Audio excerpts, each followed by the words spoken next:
The killer.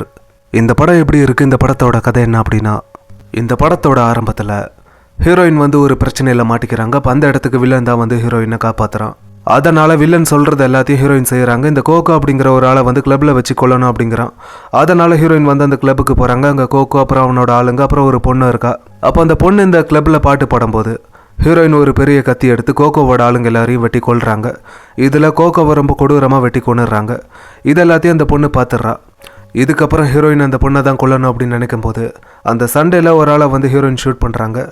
அப்போ அந்த கிளப்பில் இந்த ட்ரிங்க்ஸ் பாட்டில்லாம் இருக்கும்ல, அதில் அந்த புல்லட் பட்டு அந்த பாட்டில் வெடிச்சு அதோட அந்த பீஸெல்லாம் அந்த பொண்ணு முகத்தில் அடிச்சு அவள் வந்து கீழே விழும்போது ஒரு கல்லில் அந்த பொண்ணோட மண்டை அடிச்சு இவளுக்கு அந்த இடத்துலேயே கண்ணு தெரியாமல் போயிடுது. அப்போ என்னால் பார்க்க முடியல, எனக்கு யாராவது ஹெல்ப் பண்ணுங்க அப்படின்னு அந்த பொண்ணு பேசுகிறத கேட்டு ஹீரோயின் வந்து பாவம் பார்த்து அந்த பொண்ணை அங்கேயே விட்டுட்டு போயிடுவாங்க. இப்போ இதுக்கப்புறம் இந்த படத்தோட வில்லன் ஹீரோயின் கிட்ட, நீ இந்த கான்ட்ராக்டை கிளியர் பண்ணியிருக்கணும், ஆனால் நீ அதை பண்ணலை, எதுக்காக அந்த ஒரு அமெரிக்கனை மட்டும் உயிரோட விட்டுட்டு வந்திருக்க அப்படின்னு சொல்ல வச்சு ஹீரோயின் அந்த பொண்ணை ஹாஸ்பிட்டலில் வச்சு அந்த பொண்ணுக்கு பாய்சன் ஏற்றி அவளை அங்கேயே கொண்டுடலாம் அப்படின்னு இந்த யூஎஸ் எம்பசியிலேருந்து வந்திருக்கு அப்படின்னு போய் சொல்லி வேஷம் போட்டு இந்த மாதிரி அந்த ஹாஸ்பிட்டலுக்குள்ளே போகிறாங்க. அந்த பொண்ணை உண்மையிலே இவங்க யூஎஸ் எம்பசியிலேருந்து வந்திருக்காங்க அப்படின்னு நினச்சி, என்னோடய அம்மாவுக்கு உடம்பு சரியில்லை, எனக்கு வேறு இப்போ கண்ணு சரியில்லை, அதாவது கண்ணு தெரியல அப்படின்னு அவங்க ரொம்ப சென்டிமெண்ட்டாக பேசுகிறாங்க. அதெல்லாம் கேட்டு ஹீரோயின் வந்து பாவம் பார்த்து அந்த பொண்ணை விட்டுட்டு போகலாம் அப்படின்னு நினைக்கும் போது அதுக்குள்ளே அந்த ஹாஸ்பிட்டலுக்குள்ளே இந்த படத்தோட ஹீரோ வராரு. அவர் வந்து ஒரு போலீஸ் ஆஃபீஸர். அப்படி ஹீரோக்கு முன்னாடி நம்ம யூஎஸ் எம்பசியிலேருந்து வந்திருக்கோம் அப்படிங்கிறதே மெயின்டைன் பண்ணிக்கலாம் அப்படின்னு மெயின்டைன் பண்ணி அவர் கூட பேச்சு கொடுத்துக்கிட்டு அந்த ஹாஸ்பிட்டலை விட்டு ஓடி போயிடுவாங்க. இப்போது ஹீரோயின் அந்த பொண்ணை கொல்லலை அப்படின்னு வில்லன் ஒரு டீம் அனுப்புகிறான் அந்த ஹாஸ்பிட்டலுக்கு இந்த மாதிரி அந்த பொண்ணை கொலை பண்ணுறதுக்கு. ஆனால் அந்த ஹாஸ்பிட்டலில் ஹீரோ இருக்காரு. அது மட்டும் இல்லாமல் ஹீரோயினும் அந்த இடத்துக்கு போகிறாங்க. அப்படி ஹீரோயின் இவங்க 2 பேரும் சேர்ந்து சண்டை போட்டு அந்த பொண்ணை காப்பாற்றுறாங்க. இதில் ஃபஸ்ட் டைம் அப்போ தான் ஹீரோ வந்து ஹீரோயினோட ஃபேஸை பார்க்குறாரு. ஆனால் ஹீரோயின் வந்து ஹீரோவை அடித்து போட்டுட்டு அந்த பொண்ணை கூட்டிக்கிட்டு அங்கேருந்து ஓடி போயிடுவாங்க. இதுக்கப்புறம் தான் ஹீரோக்கு ஒரு விஷயம் தெரிய வருது, இந்த மாதிரி அந்த கிளப்பில் எல்லாரையும் கொலை பண்ணுது இந்த ஹீரோயின் தான் அப்படின்னு. அதாவது ஹீரோ வந்து ஹீரோயினை கண்டுபிடிச்சாரா இல்லையா, இந்த வில்லனால் ஹீரோயினுக்கும் அந்த பொண்ணுக்கும் வரக்கூடிய பிரச்சனைகளாக என்ன, அது எல்லாத்தையும் ஹீரோயின் எப்படி ஃபேஸ் பண்ணி அந்த பொண்ணை காப்பாற்றினாங்க, இதில் எதுக்காக அந்த பொண்ணை கொல்லணும் அப்படின்னு நினைக்கிறான் வில்லன் அப்படின்னு, இதெல்லாம் தான் இந்த படத்தோட கதை.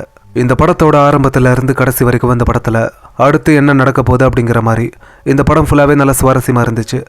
அதாவது நல்ல போர் அடிக்காத அளவுக்கு கொண்டு போயிருப்பாங்க. அதுதான் இந்த படத்துக்கு ஒரு மிகப்பெரிய ப்ளஸ் அப்படின்னா. இதில் இந்த படத்தில் வரக்கூடிய ஆக்ஷன் சீக்வன்ஸ் எல்லாமே நல்லா இருக்குது. ஆனால் இந்த படத்தில் எனக்கு பிடிச்ச ஆக்ஷன் சீக்வன்ஸ் அப்படின்னா இந்த கிளைமேக்ஸில் வரக்கூடிய ஆக்ஷன் சீக்வன்ஸ் அப்புறம் இந்த கிளப்பில் வரக்கூடிய ஆக்ஷன் சீக்வன்ஸ் மட்டும்தான் எனக்கு இந்த படத்தில் பிடிச்சது அப்படின்னா. இதில் இந்த படத்தில் வர மற்ற ஆக்ஷன் சீக்வன்ஸ் எல்லாம் நல்லா இல்லையா அப்படின்னா அப்படிலாம் எதுவும் இல்லை. இந்த படத்தில் வர மற்ற ஆக்ஷன் சீக்வன்ஸும் நல்லா இருக்குது. ஆனால் இந்த படத்தில் கொஞ்சம் தனியாக தெரியுது அப்படின்னா அது இந்த 2 ஆக்ஷன் சீக்வன்ஸ் மட்டும்தான். இதில் ஹீரோயினாக இருக்கட்டும் ஹீரோவாக இருக்கட்டும் இவங்க 2 பேருமே ஒரு சூப்பரான ஒரு பர்ஃபார்மன்ஸை கொடுத்துருப்பாங்க. ஒரு சூப்பரான ஒரு ஆக்ஷன் சீக்வன்ஸை பண்ணியிருக்காங்க. அதாவது ஹீரோவை விட ஹீரோயின் வந்து ரொம்ப சூப்பராக பண்ணியிருக்காங்க. அவங்களோட அந்த ஸ்டண்ட்டாக இருக்கட்டும் ஆக்ஷன் சீக்வன்ஸஸாக இருக்கட்டும் இது எல்லாமே ஹீரோவை விட ஹீரோயின் வந்து ரொம்ப சூப்பராக பண்ணியிருக்காங்க. இந்த படத்தை நான் பார்க்குறதுக்கு முன்னாடி இந்த படத்தோட பேர் த கில்லர் அப்படிங்கிறத பார்த்த உடனே அடுத்த படமாடா அப்படிங்கிற மாதிரி தான் இருந்துச்சு. அதாவது இந்த கில்லர் இந்த அசாசின் இந்த மாதிரி பேர் வச்ச படங்கள்லாம் அப்பத்துலேருந்து இப்போ வரைக்கும் ஒரே கதையை தான் திரும்ப திரும்ப எடுக்கிறாங்க. அதுலேயே இந்த படமாக அந்த மாதிரி ஒரு படம் அப்படின்னு நினச்சி தான் இந்த படத்தை பார்த்தேன். ஆனால் இந்த படத்தில் கொஞ்சம் வித்தியாசமாக யோசிச்சு இந்த ஹீரோயின் வந்து ஒரு பெரிய கொலைகாரியாக இருந்தாலும் அவளுக்கு கொஞ்சம் நல்ல மனசு இருக்குது அப்படிங்கிற மாதிரி காமிச்சிருப்பாங்க. அதாவது ஹீரோயின் நினச்சிருந்தால் அந்த பொண்ணை அங்கேயே கொண்டு இருக்கலாம், கொண்டுட்டு அவளோட வேலையை பார்த்துருக்கலாம். ஆனால் அவள் அதை பண்ணாமல் அவளோட உயிரை பணியை வச்சு இந்த பொண்ணை காப்பாற்றுற மாதிரி இந்த படத்தில் காமிச்சிருப்பாங்க. அதில் இந்த ஹீரோயினை காமிச்சிருப்பாங்க. அது மட்டும் இல்லாமல் இந்த வில்லன் எதுக்காக அந்த பொண்ணை கொல்லணும் அப்படின்னு நினைக்கிறான் அப்படிங்கிற இந்த விஷயங்கள்லாம் இந்த படத்துக்கு நல்லாவே சுவாரஸ்யத்தை க்ரியேட் பண்ணிச்சு. படம் ஃபுல்லாகவே நல்லா சுவாரஸ்யமாக இருந்துச்சு. மொத்தத்தில் இந்த படத்தை கண்டிப்பாக ஒரு வாட்டி பார்க்கலாம்.